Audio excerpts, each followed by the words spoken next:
Hello everyone, this is CA Prajakta Munde.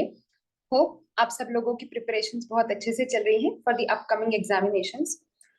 So I have been releasing the revision lectures for the upcoming CA final examinations. And last part में हम लोगों ने return filing assessment procedure की शुरुआत करी थी। Return filing कब mandatory है, what would be the consequences if return is not filed within the due date और return is not even filed, and what different kinds of assessments can the department undertake on an assessee, है ना? Best judgment assessment, scrutiny assessment, then what happens when you file your return of income, how does it get processed? All these things we discussed in detail.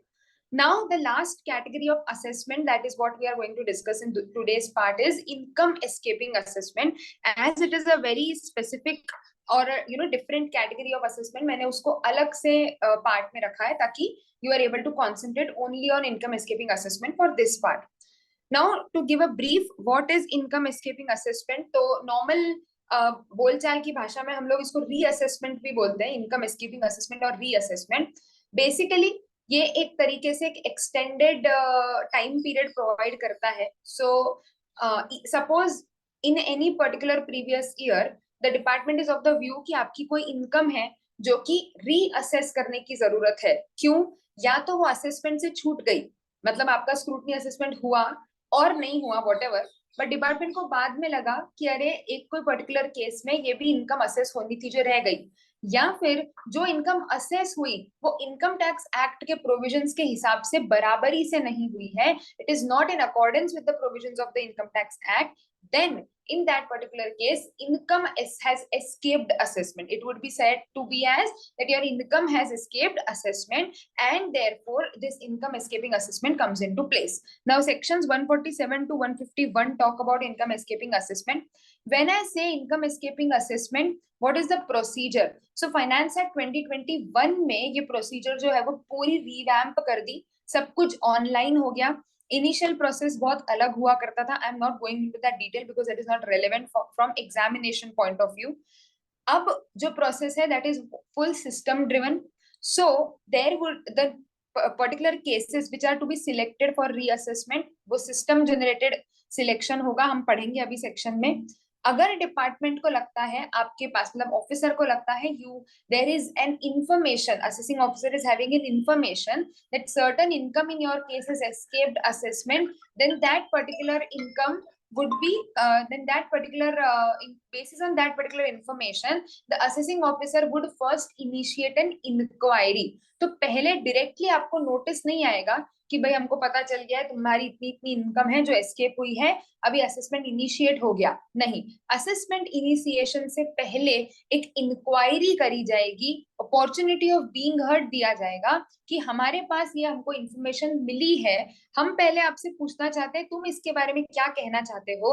अगर assessee आपको एक satisfactory response दे देता है on that particular information, then assessing officer will say कि नहीं ठीक है हम सेटिस्फाइड हैं, इनकम एस्केपिंग असेसमेंट इनिशिएट करने की जरूरत नहीं है। ठीक है, if after the inquiry is conducted or if after the opportunity of being heard is given, then the assessing officer is of the view ki no, I'm still not satisfied with that particular response, and he feels that it is a deemed case which is fit for reassessment, he will issue a notice to initiate the income escaping assessment. ठीक है, so the main thing which you need to keep in mind is the procedure, कैसे follow करना है, और इसी से related questions आपको आते हैं। असेसिंग ऑफिसर ने ये पर्टिकुलर नोटिस इशू नहीं किया, क्या वो असेसमेंट वैलिड है या इनवैलिड है, या इस पर्टिकुलर केस में what is the next step the assessee has to take और the assessing officer has to take. So very important to keep in mind. Let us go one by one.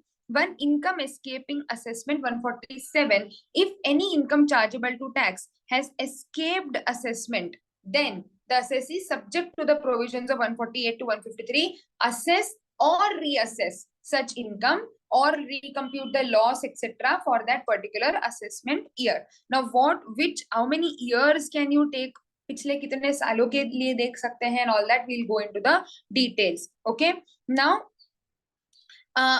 assessing officer may also assess or reassess the income which has escaped assessment, and it comes to his notice subsequently in the course of the proceedings. तो suppose department को पता चला मैंने एक land खरीदी है, ठीक है। और वो लैंड मैंने खरीदी, उसके सोर्सेस उन्होंने मुझसे पूछे कि हमको इन्फॉर्मेशन मिली है कि आपके पास एक असेट है जो कि आपकी बुक्स में नहीं आ रही है, please provide us the sources, आपने असेट कहाँ से खरीदी, इसकी पूरी डिटेल्स मुझे चाहिए। मैंने उनको कुछ तो एक्सप्लेनेशन दिया, डिपार्टमेंट बोला नहीं वी आर नॉट सेटिस्फाइड, उन्होंने मेरा इनकम एस्केपिंग असेसमेंट इनिशिएट कर दिया। ठीक है। अब once the income escaping assessment is initiated, obviously ये इनकम जो भी सोर्सेज होंगे अनडिस्क्लोज्ड होंगे तो मेरे ऊपर एडिशन किया जाएगा। उस पर्टिकुलर सोर्सेज के लिए department will calculate tax, penalties etcetera, interest and all. लेकिन जो हमारा सपोज इस दौरान जब वो मेरा असेसमेंट कर रहे थे, उन्होंने मुझसे डॉक्यूमेंट्स मंगवाए, बैलेंस शीट्स मंगवाई वगैरह वगैरह, and during the course of assessment they found out that there are 3 more lands which are outside my books of accounts, जो कि एक अनडिस्क्लोज सोर्सेस से कहीं से तो पैसा आ रहा है, and that is also suppose something which has escaped assessment, तो वो इस वाली लैंड को तो टैक्सेबल करेगा ही, इस पर्टिकुलर चीज को भी इनकम एस्केपिंग असेसमेंट में ऐड करा जा सकता है, irrespective of the fact that the provisions of 148A have been complied or not. What is 148A? जो मैंने अभी बताया, that before initiating the notice you have to give an opportunity of being heard. तो बार बार हर चीज के लिए opportunity नहीं देनी है। इनिशियली जो आपके पास इंफॉर्मेशन थी, डिपार्टमेंट ने अपॉर्चुनिटी दी, आपने रिप्लाई किया, डिपार्टमेंट को सेटिस्फेक्शन नहीं हुआ, डिपार्टमेंट ने असेसमेंट इनिशिएट कर दिया। अब असेसमेंट के दौरान क्या लिखा है देखो, any issue which comes to his notice subsequently in the course of the proceedings that can be added, फिर से बार बार 148A देने की जरूरत नहीं है। ठीक है। So that can be added to your income. Obviously you have to give, he will give a show cause notice that हमको ये है पता चला है वगैरह, but 148 में ही वो merge हो जाएगा, है ना, अलग से 148A is not required. Assessment year for which income has been escaped will be treated as relevant assessment year. आगे जहां जहां पर relevant assessment year लिखा है, तो अगर मेरा जो 21-22 असेसमेंट ईयर का डिपार्टमेंट को लग रहा है कि income has escaped assessment, this will be my relevant assessment year. ठीक है। And you will assess the income. Now what is 148A? As I told you, conducting inquiry before issuance of notice. So notice under 148, notice for income escaping assessment is issued under 148, that your case has been selected for income escaping। ये notice कौन C section में आती है? 148 में आता है। ठीक है। 148 का नोटिस देने के पहले, मतलब असेसमेंट शुरू करने के पहले, आपको एक इंक्वायरी करनी है, मतलब असेसिंग ऑफिसर को अपॉर्चुनिटी ऑफ बीइंग हर्ड देना है, और उसके अपॉर्चुनिटी ऑफ बीइंग हर्ड को का जो नोटिस जाएगा उसमें कम से कम 7 से लेके 30 दिन तक का समय होना चाहिए कि आप 15 दिन में मुझे बताओ कि why should we not initiate an income escaping assessment on you, and as to why a notice of 148 should not be issued। ये नोटिस असेसी को दिया जाएगा, असेसी उसका रिप्लाई करेगा। अगर असेसी ने कोई रिप्लाई नहीं किया तो डिपार्टमेंट अपने हिसाब से सोचेगा कि भाई 148 में देना कि नहीं देना, और अगर रिप्लाई दिया है तो वो रिप्लाई को कंसिडर करके, और जो भी मटेरियल उसके पास है वो कंसिडर करके, उसके बेसिस पे it has to be decided on the basis of material available including reply of the assessee whether or not it is a fit case to issue a notice under 148 by passing an order with the approval of specified authority। Authority कौन है वो आगे हम बात करेंगे। जैसा कि मैंने आपको पार्ट 1 में भी बोला कि हर पर्टिकुलर एक्शन के लिए you will have to take a specific permission, authority से आपको अप्रूवल लेना पड़ता है। Many a times question examination में आता है कि the assessing officer has taken an approval from chief commissioner, so is that chief commissioner's approval valid for that particular action? That is what you will have to check, okay? And then he has to decide, कब तक decide करना है? 148AD का जो order pass किया जाएगा वो कब तक पास करना है? within 1 month from the end of the month in which the reply is received by him। तो रिप्लाई अगर उसने दिया है, सपोज 15 सितंबर को रिप्लाई दिया है, तो इस मंथ के एंड से 1 मंथ तक, मतलब 31 अक्टूबर तक आपको 148AD का ऑर्डर देना है। 148AD का ऑर्डर क्या बताएगा कि ये केस रीअसेसमेंट के लिए ओपन किया जाना चाहिए या नहीं किया जाना चाहिए। Where no such reply is furnished within 1 month from the end of the month in which the time और एक्सटेंडेड टाइम, अगर कोई एक्स्ट्रा टाइम दिया है आपको कि आपने बोला 30 दिन में नहीं हो पा रहा है सर, थोड़ा टाइम और एक्सटेंड कर दो, तो वो जो भी एक्सटेंडेड टाइम आपको दिया है दैट एक्सपायर्स, जहां पर जिस मंथ में वो टाइम खत्म होता है उस टाइम, उस मंथ के एंड से 1 मंथ तक आपको असेसिंग ऑफिसर को जो है वो ऑर्डर पास कर देना है।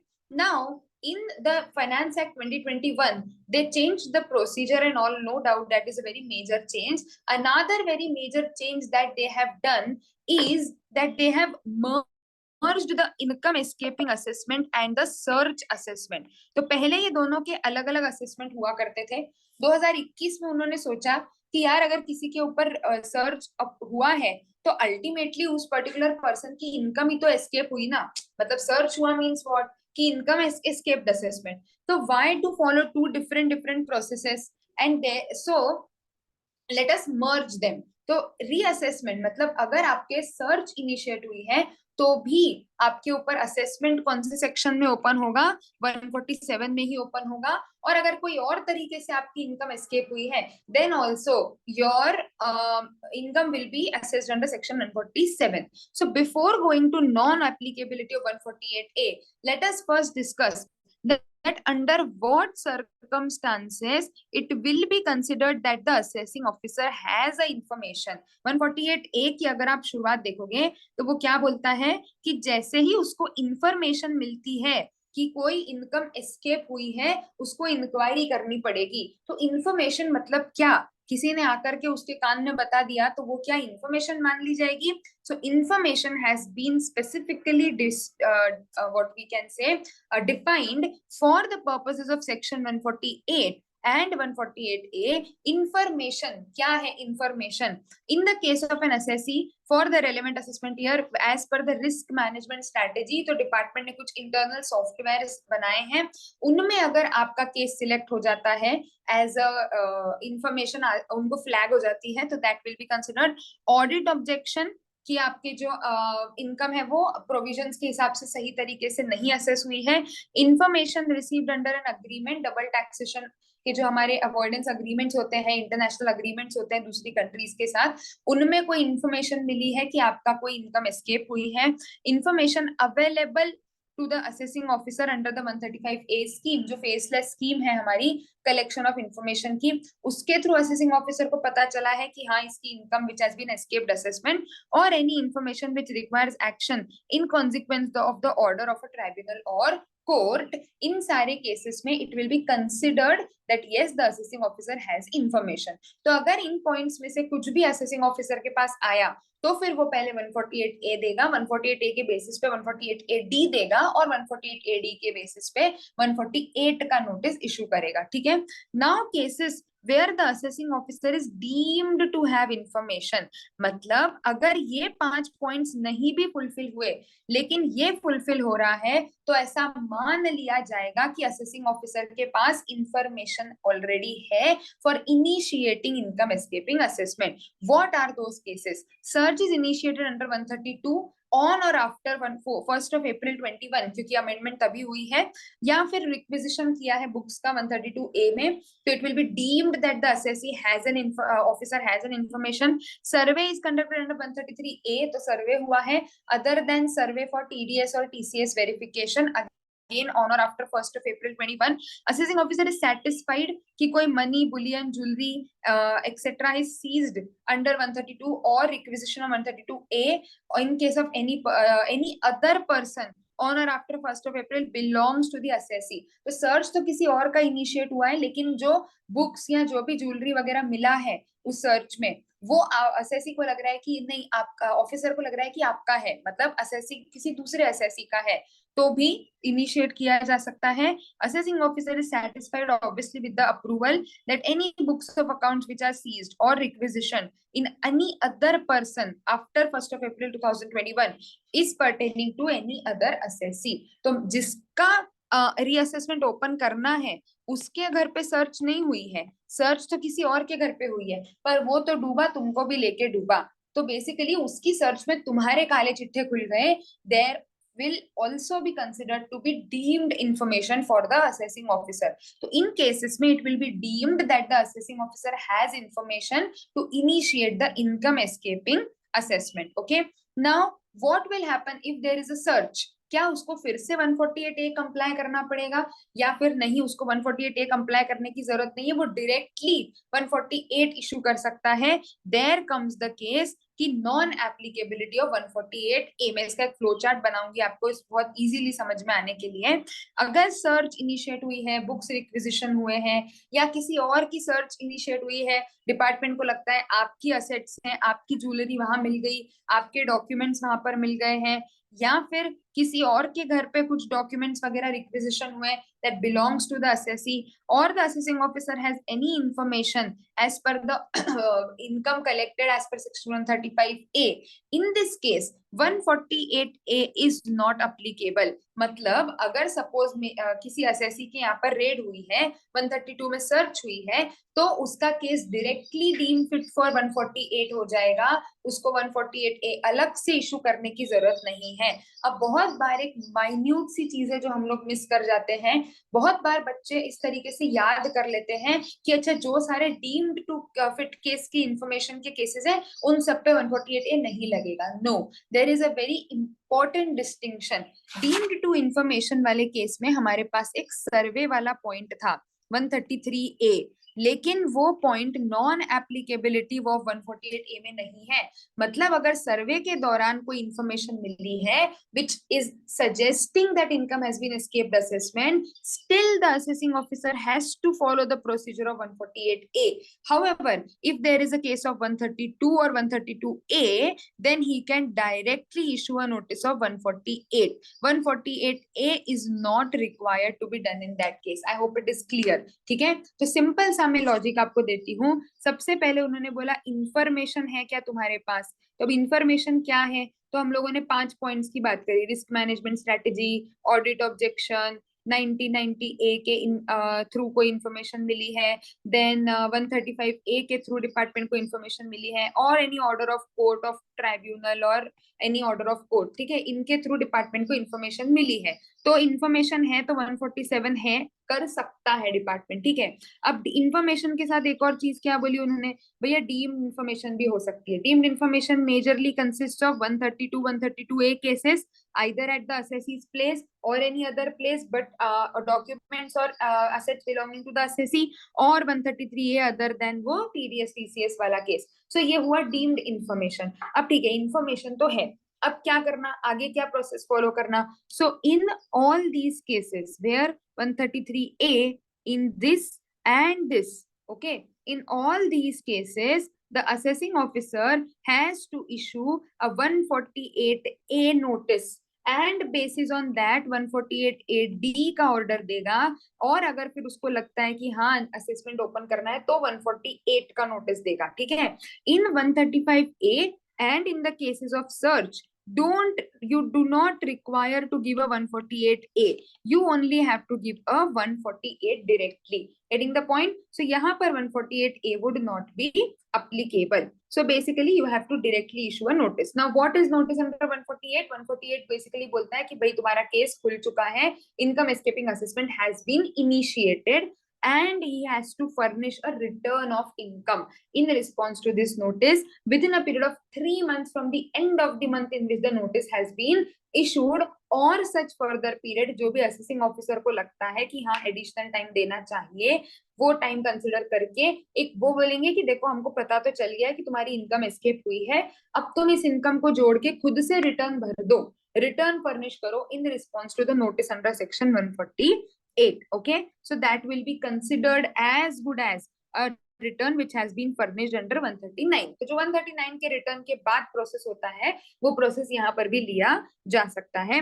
Return is furnished beyond the period allowed above, then it would not be considered as a return under 139. Assessing officer has to conduct an inquiry and consider assessee's reply. However, it does not apply in case of search or requisition or information under 135A that we already discussed. So I guess procedure आपको समझा है ना, कब 148 लगेगा, कब 148A लगेगा. अब approval कब कब चाहिए, हर स्टेज पे अप्रूवल चाहिए क्या, नहीं. सिंपल सा लॉजिक समझ के चलो. Approval will be required where basically once you have to take an approval. अगर मैं शॉर्ट में बोलूं तो 148 notice can be issued only when there is an information and the assessing officer has obtained prior approval. However, no such approval is required अगर assessing officer ने approval के साथ ही 148A-D का ऑर्डर पास किया। तो जो हमने 148A-D पढ़ा था तभी भी हमने पढ़ा था कि अप्रूवल चाहिए। तो सपोज मेरे पास इंफॉर्मेशन आई, मैंने 148A किया, 148A के बाद में भी मुझे लग रहा है नहीं नहीं इनकम एस्केपिंग असेसमेंट तो खुलना चाहिए भैया एसएससी का, तो 148A-D का ऑर्डर मैंने पास करा और उसके पहले ऑब्वियसली मुझे अथॉरिटी की परमिशन लेनी पड़ेगी। अब मुझे 148 के लिए फिर से परमिशन लेने की जरूरत नहीं है। लेकिन कोई ऐसा केस है जहां पर 148A अप्लाई ही नहीं हो रहा है, तब मैं ऑब्वियसली 148A-D का परमिशन मैंने नहीं लिया, तो मुझे 148 के पहले क्या लेना पड़ेगा, परमिशन लेना पड़ेगा। Getting the point?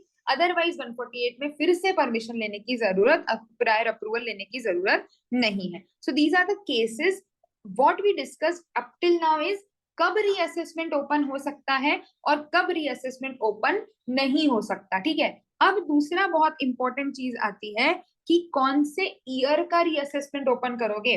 डिपार्टमेंट को सपोज कोई इंफॉर्मेशन मिली है 2011-12 के बारे में, ठीक है 148A करना है नहीं करना है, that is all together different thing, but क्या 11-12 के लिए अब इनकम एस्केपिंग असेसमेंट ओपन हो सकता है? So what is relevant assessment year? Very very important. In case where the information has escaped assessment, अगर इंफॉर्मेशन है, दो अलग अलग केसेस हैं, डीम्ड इंफॉर्मेशन का अलग, इनकम इंफॉर्मेशन का अलग, तो हम दोनों अलग अलग पढ़ेंगे। अगर नॉर्मल वाले केसेस है, इनकम इंफॉर्मेशन के बेसिस पे हुई है, जिस साल का वो इंफॉर्मेशन आपको मिला है, audit objection information, that will be the relevant assessment year. तो मुझे अगर इंफॉर्मेशन 11-12 के बारे में मिली है तो 11-12 is my relevant assessment year. Similarly in case of deemed to have information, तो कौन से साल के लिए देखा जाएगा? सर्च इज इनिशिएटेड और सर्वे इज कंडक्टेड और मनी जुलियन बुलियन वगैरह has been seized, relevant assessment year can be any assessment year which is not time barred under 149। तो अभी इस पे हमको कहाँ देखना पड़ेगा कि 149 में आप कितना पीछे जा सकते हो, टाइम लिमिट किधर दिया है आपको, 149 में। ठीक है, तो let us go to section 149। ये उन्होंने भी एक फ्लो चार्ट बना करके दिया है which we discussed, you can go through it। when approval is required, when approval is not required, what is to be done? Now time limit is up to 3 years of the relevant assessment year if the specified authority और director और commissioner ने आपको approval दिया है।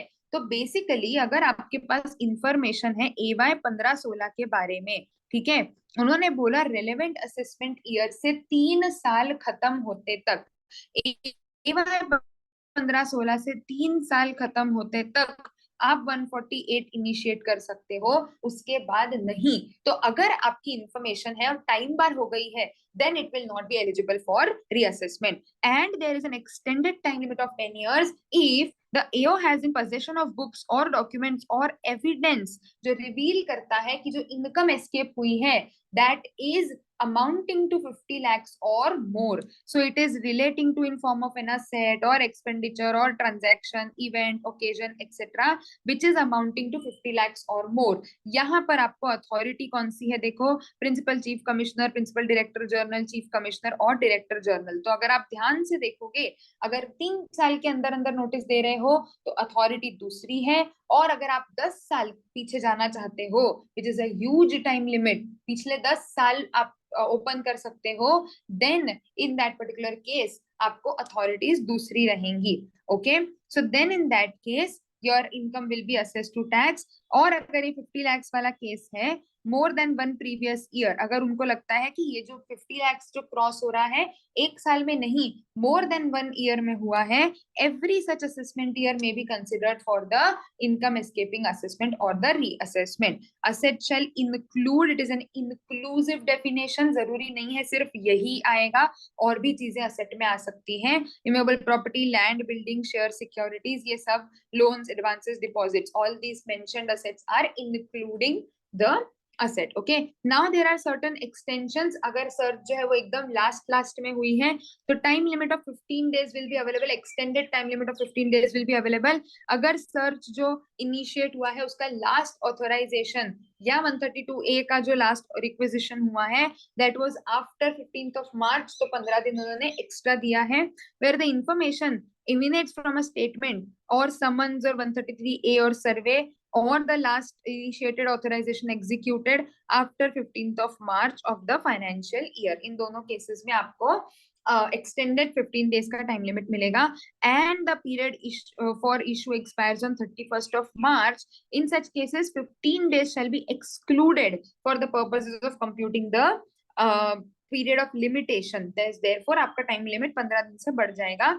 Further notice and show cause notice shall be deemed to have been issued on 31st of March, ताकि वो time limit भी cover हो जाए, विद इन उतने पर्टिकुलर टाइम लिमिट भी हो जाए. सो उन्होंने एग्जांपल भी दिया है, देखो search is conducted on 20th of March, 15 मार्च के बाद, और नोटिस जो है वो 3 टाइम लिमिट जो है वो एक्सपायर नहीं हुई थी as on the date of search, लेकिन अब उसके पास दिन कितने बचे, उसके पास सिर्फ 12 ही दिन बचे टू इशू नोटिस. तो उसके केस में उसको उन्होंने एक एक्सटेंडेड टाइम लिमिट दे दिया कि 15 दिन का एक्सटेंडेड टाइम लिमिट रहेगा, and that notice will be deemed to have been issued on 31st of March. So hence for AY 2021 the assessing officer can issue up to 15th of April and it will be considered as a notice issued on 31st of March. ठीक है.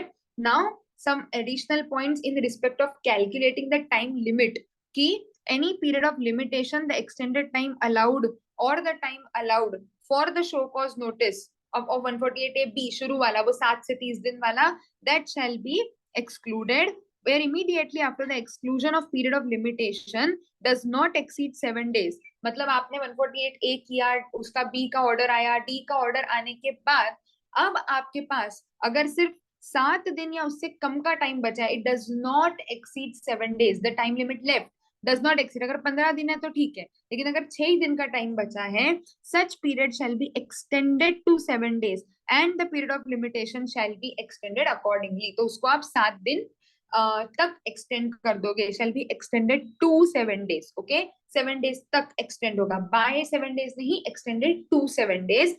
Also provision shall not apply where a notice under 153A(c)(a), ये पुराने sections थे, जब search का assessment अलग से होता था तब ये प्रोविजंस नहीं लगेंगे if the search is initiated before March 21, मतलब ये अमेंडमेंट आने से पहले. ठीक है. So any particular provision which was there previously would be applicable. अगर सर्च बाद में इनिशिएट हुई है तो ही 148 के नए प्रोसीडिंग्स लगेंगे, अदरवाइज प्रोसीडिंग्स नहीं लगेंगे, नए proceedings would not be applicable. So उन्होंने यहाँ पर क्लैरिटी दे दी है कि नए और पुराने प्रोविजंस कब कौन से प्रोविजंस लगाने हैं, वो आप you can go through it once and we can discuss if you have any doubts in this. वो सिर्फ एक अंडरस्टैंडिंग के लिए दिया है कि पिछले में और इसमें कंफ्यूजन नहीं हो. So now we can consider an example.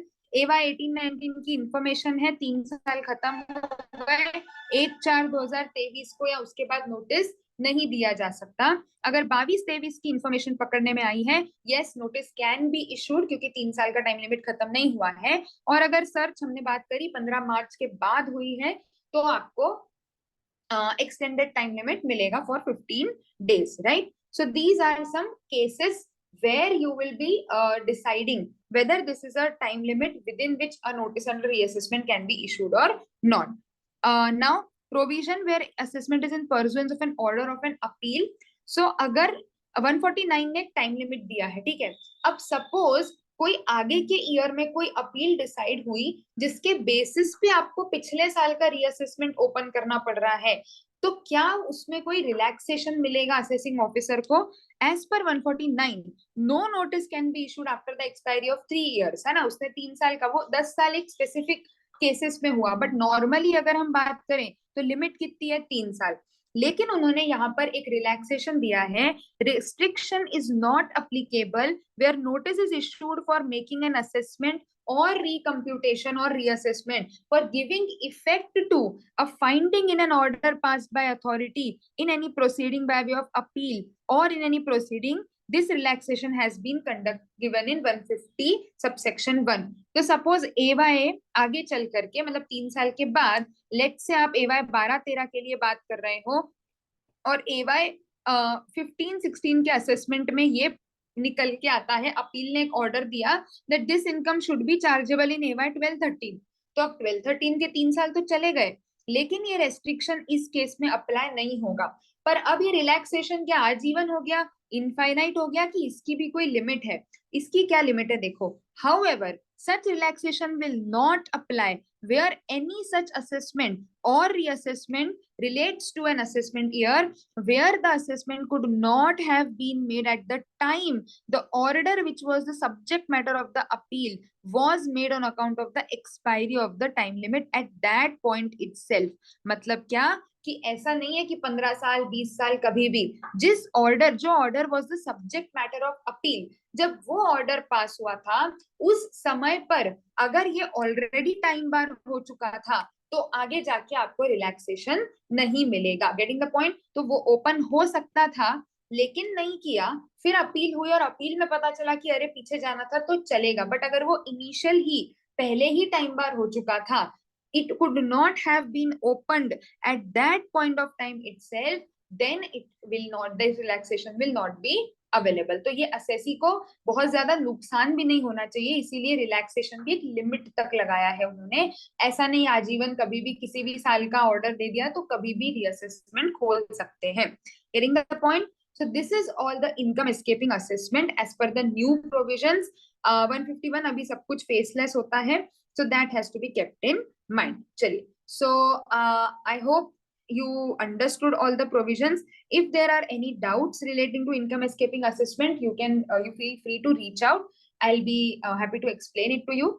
And for reassessment I would mention pay very much attention to the questions। आपको क्या exactly प्रोविजन ने बोला है, कब नोटिस हो सकता है, कब नहीं इशू हो सकता है, all these points are to be kept in mind and basis that you have to give the answers। Okay, so go through the provisions, understand it very properly, when can the notice be issued, what is the time limit, when it will become time barred, and if there is any issue, any doubt, feel free to discuss।